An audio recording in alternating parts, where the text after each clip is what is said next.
পৃথিবীর যেখানে যা হয়, যখন যা হচ্ছে, কেউ না কেউ এই মোবাইলে উঠাইতেছে, দিচ্ছে। আরবি ভাষায় একটা প্রবাদ আছে, লিকুল্লি সাকেতাতিন লাকেতাতুন, যেই কোনো ফেলে দেওয়া জিনিস গ্রহণ করার কেউ না কেউ আছে। একেবারে একটা ফসা জিনিসও বাজারে এমন আমও বিক্রি হয়, কিছু আলাদা পচা আম, এগুলোও কেউ না কেউ কিনে। পচা মাছও কেউ না কেউ কিনে। অর্থাৎ যেই কোনো ফেলে রাখা জিনিস কেউ না কেউ তুলে নেয়। তাহলে আমাদের এই পৃথিবীতে যা হচ্ছে সব কিছুই তো উঠতেছে। তো এখানে যদি উঠে, তার চাইতে বেশি সত্য যে আমলনামার মধ্যে এর চাইতে নিখুঁত উঠতেছে। এই জন্য প্রত্যেকের উচিত নিজের জন্য কিছু শোনা, নিজের জন্য, যেন আমার দিলে, আমার কলিজা, আমার ভিতরে কোনো অনুভূতি আসে। তোমরা যারা কিশোর যুবক ছেলে, তোমাদের এই বয়স কিন্তু শক্তির পূর্ণতার সময়। বাস্তবতা হলো এটা। কোরআনুল কারীমের মধ্যে আল্লাহ তাআলা বলছেন, একজন মানুষকে তিনি তার দেহে পরিপূর্ণ শক্তি, সারা অঙ্গে, একেবারে চুল, চেহারা, মাথা, চোখ, নাক, কান, ভেতর বাহির, যাবতীয় শক্তি একজন মানুষের দেহে পূর্ণতায় পৌঁছায় আল্লাহ যৌবনকাল। সুম্মা লিতাবলুগু আশুদ্দাকুম, কোরআনুল কারীমে আল্লাহ বলছে, সুম্মা ইউখরিজুকুম তিফলান সুম্মা লিতাবলুগু আশুদ্দাকুম। আল্লাহই তোমাদেরকে মায়ের পেট থেকে একটা তিফল মানে শিশু, বাচ্চা হিসাবে বের করে আনে।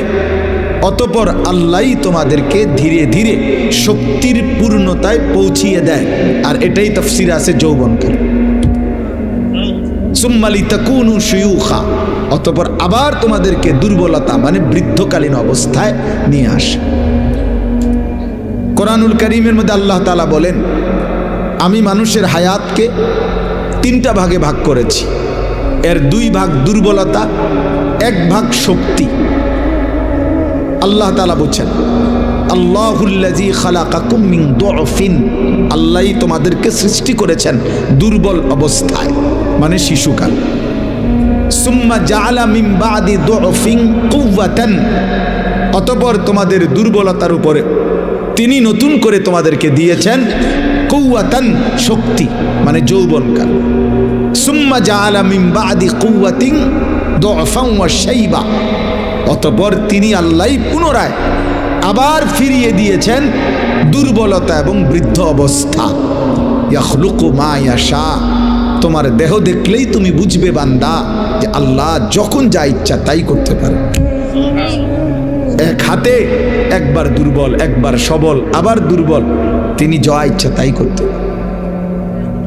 এই চেহারায় তিনি কখনো হাসান, কখনো তিনি বিষণ্ণ বানান।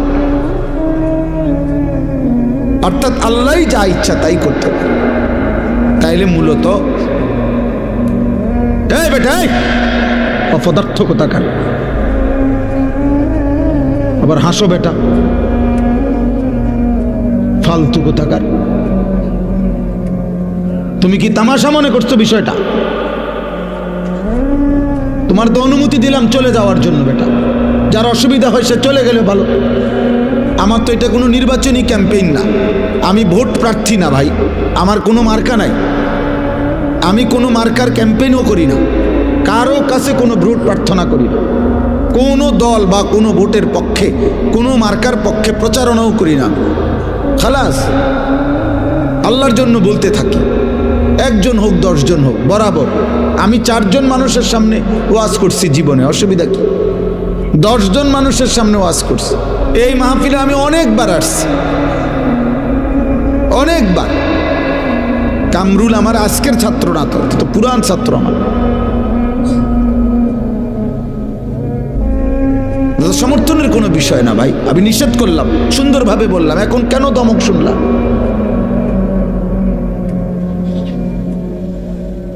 খামখেয়ালি না করলে ভালো ভাই।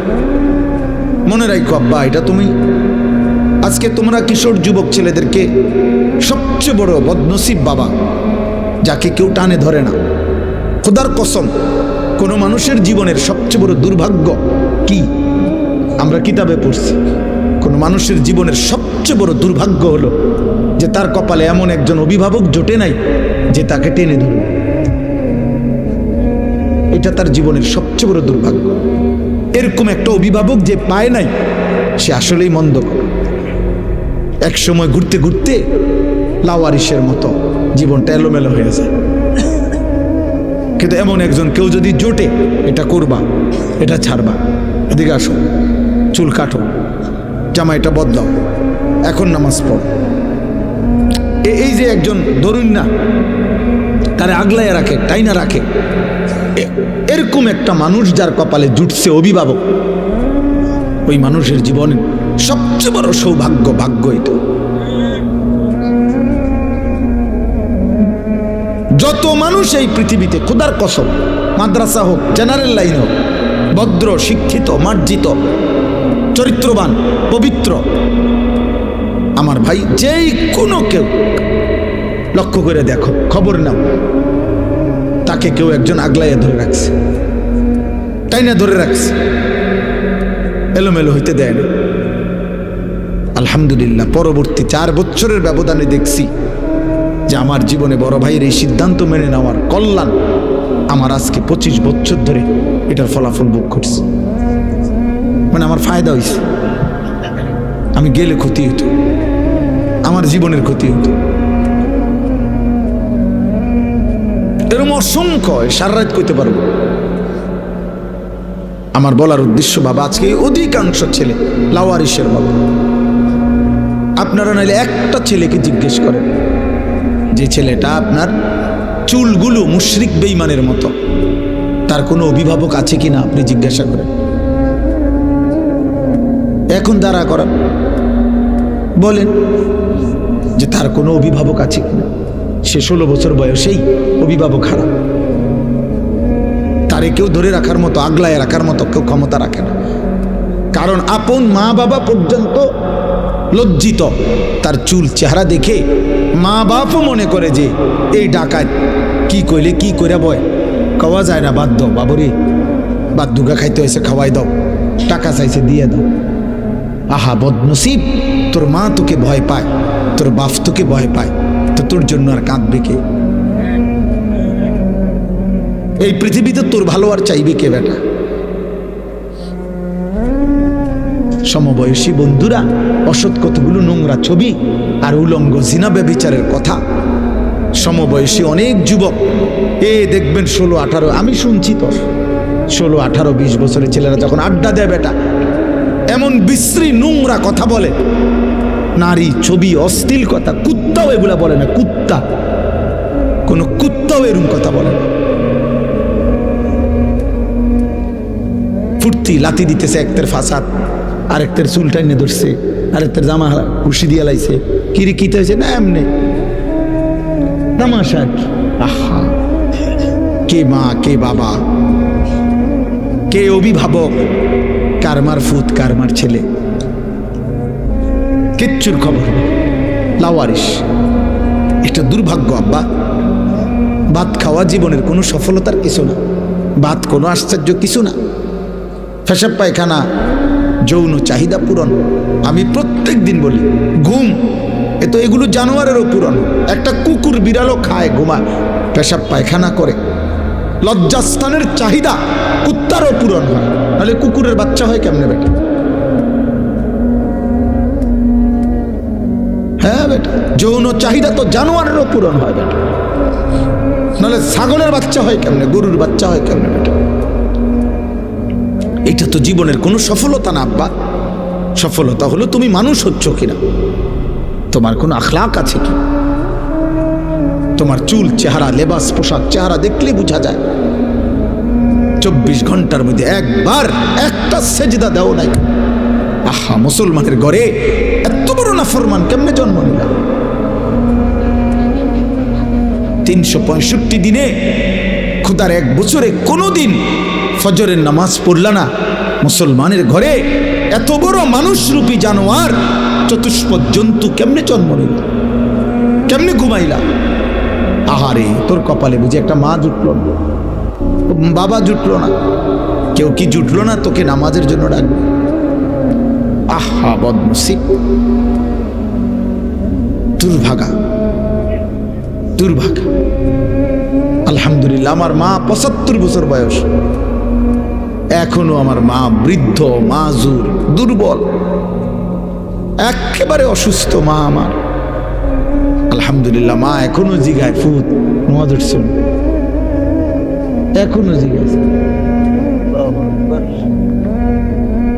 এখনো আজীবন মা আম করে স্কুলের ঘন্টা দিয়া ফিটটা, ঘন্টা ফিটে যেভাবে এগুলা দিয়া ফজরের নামাজের সময় উঠাইছে। আগে আমার যখন বাচ্চা কাচ্চা ছিল, আমি যখন বক্তা ওয়াইস, তখনও মা টুং টুং টুং টুং করে ঘন্টা পিটা দরজার সামনে আমরা সব ভাই বোনকে উঠাইত। আলহামদুলিল্লাহ। এই পৃথিবী তোমারে মনে রাখবে না রে আব্বা। এই নারী, ছবি, মোবাইল, অশ্লীল দৃশ্য, জিনা, ব্যভিচার, মদ, জুয়া, বন্ধুদের অসৎ আড্ডা, রাত্র দিন মোবাইলের আসক্তি, আর এক ওয়াক্ত নামাজের সেজদা নাই। খোদার কসম, রব্বে কাবার কসম, এই পৃথিবী তোমারে মনে রাখবে না। তোমারে মনে রাখবে পৃথিবী শ্রদ্ধা করে না। দুনিয়া তো নাফরমানও ভোগ করে, কিন্তু পৃথিবী তাকে সম্মান করে না। ফেরাউন এই নাম, এই বেঈমান তো পৃথিবী ভোগ করছে, সে তো বাদশাহ ছিল, কিন্তু আজকের পৃথিবীতে কোনো মানুষ মুসলমান দূরে থাক বেটা, কোনো মানুষ কোনো কুত্তার নামও রাখে না ফেরাউন। এই পৃথিবীর কোনো কুত্তার নাম নাই ফেরাউন, এই পৃথিবীর কোনো কুত্তার নাম নাই নমরুদ, এই পৃথিবীর কোনো কুত্তার নাম কেউ আবু জেহেল রাখে না, এই পৃথিবীর কোনো কুত্তার নাম কেউ আবু লাহাব রাখে না। কিন্তু 1450 বছর আগে এক গোলাম, কৃতদাস, হাবশি গোলাম, নিগ্রু, কালো গোলাম, সে আল্লাহকে রাজি করেছে, নবী সাল্লাল্লাহু আলাইহি সাল্লামের ভালোবাসা বুকে নিয়ে কবরে গেছে। আজকে 1450 বছর পরেও পৃথিবীর লক্ষ কোটি ইমানদারের সন্তানের নাম বেলাল। বেলালের কোনো আঞ্চলিকতা নাই, বেলালের কোনো সীমানা নাই। বেলাল সারা পৃথিবীর, আবু বকর সারা পৃথিবীর, ওমর সারা পৃথিবীর। 1000 বছর পরেও ইনশাআল্লাহ মনে রাখবা, এই মাটির যদি আরো 1000 বছর পরেও এই জমিন, আমার বাংলার জমিন টিকে থাকে, তো 1000 বছর পরের বাচ্চাটাও ইনশাআল্লাহ শহীদ শরীফ উসমান হাদির নাম জানবে, ওকে চিনবে।